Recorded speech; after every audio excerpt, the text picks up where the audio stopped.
नमस्कार, आपका स्वागत है। आप देख रहे हैं भारत एक्सप्रेस का डिजिटल प्लेटफॉर्म और मैं हूं आपके साथ आनंद विजय सिंह।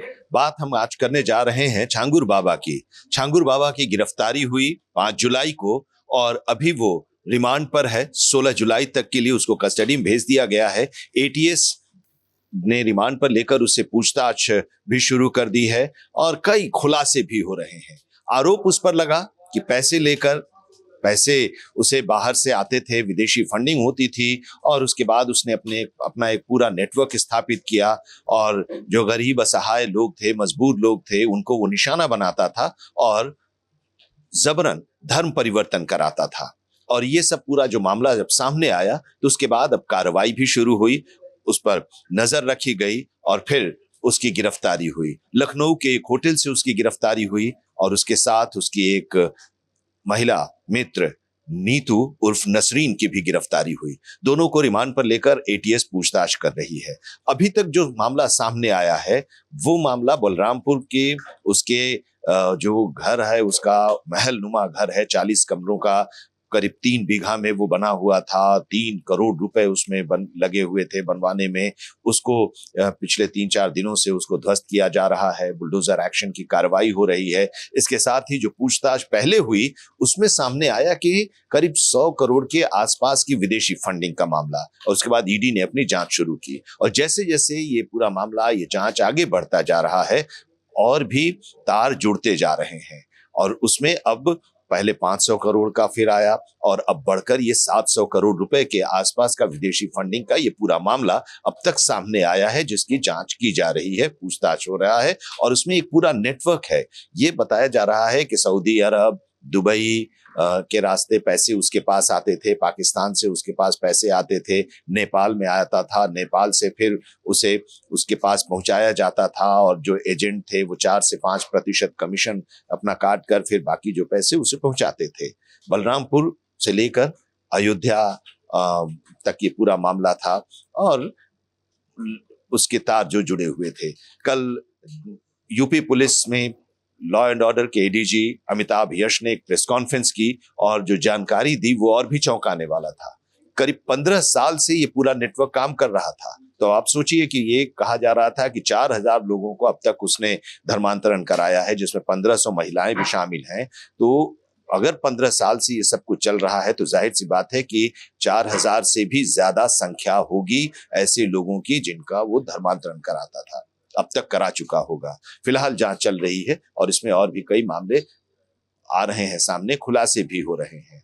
अब सवाल यह है कि जो विदेशी फंडिंग उसकी हो रही थी, क्या उसके बारे में इतने सालों से कोई जानकारी नहीं थी और इधर जानकारी हुई है?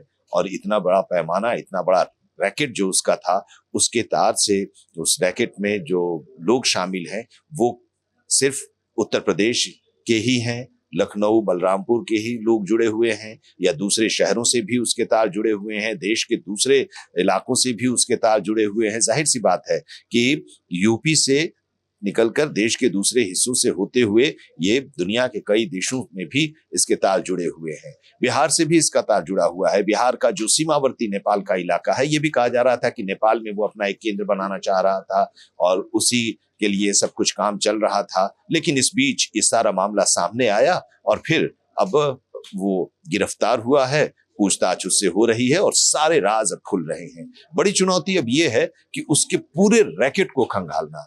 इस रैकेट में कौन कौन लोग शामिल हैं, यहाँ के लोग कौन कौन है, उत्तर प्रदेश में कौन कौन लोग उसमें शामिल हैं, कहाँ से उसको संरक्षण मिल रहा था। जाहिर सी बात है कि जब अगर वो ये नेटवर्क इतना बड़ा चल रहा था, इतने सालों से चल रहा था, तो हर तरह के लोग इसमें शामिल होंगे, उसको संरक्षण दे रहे होंगे।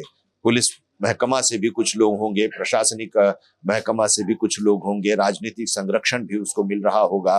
तभी तो 15 साल से वो ये सब कुछ काम कर रहा है और उसके बारे में अब जाकर ये जानकारी मिली और फिर उसकी गिरफ्तारी हुई। ये भी बताया जा रहा है कि चांद औलिया दरगाह को केंद्र बनाकर धार्मिक प्रचार, विदेशी नागरिकों से मुलाकात और धर्मांतरण का वो अभियान जो चलाता था, उसके बारे में जब ये जानकारी मिली तो फिर उस इनपुट के आधार पर उस पर नजर रखी जा रही थी और धीरे धीरे सब कुछ उसका जो जो साम्राज्य है वो खुलने लगा, सामने आने लगा और फिर उसकी गिरफ्तारी 5 जुलाई को की गई। मानसिक रूप से प्रताड़ित करता था, गरीब लोगों को, कमजोर लोगों को, महिलाओं को लालच भी देता था और उस लालच पर अगर वो नहीं तैयार होते थे तो फिर उनके साथ जबरदस्ती करता था, जबरन उन्हें धर्मांतरण उनका कराता था, इस्लाम धर्म स्वीकार कराता था। मकसद साफ है, मकसद ये है कि धर्मांतरण कराकर इस्लाम धर्म के मानने वाले लोगों की संख्या को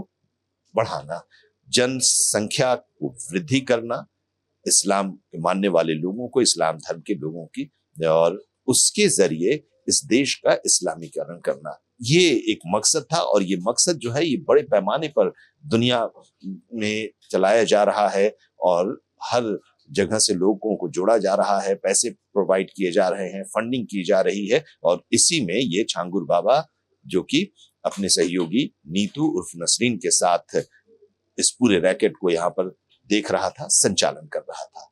अब जब मामला पुलिस के पास है, पूछताछ हो रही है, कस्टडी में है और एक के बाद एक नए खुलासे हो रहे हैं, तो जाहिर सी बात है कि वो समय दूर नहीं जब जल्द ही उसके इस पूरे नेटवर्क के बारे में जानकारी मिलेगी और जब जानकारी मिलेगी तो कई लोगों के चेहरे भी सामने आएंगे जो उसको संरक्षण दे रहे थे, इस नेटवर्क में शामिल थे। तो इसमें और भी जब अपडेट आएगा हम आप तक पहुंचाते रहेंगे। ऐसी तमाम खबरों के लिए आप भारत एक्सप्रेस के डिजिटल प्लेटफॉर्म के साथ जुड़े रहिए। नमस्कार।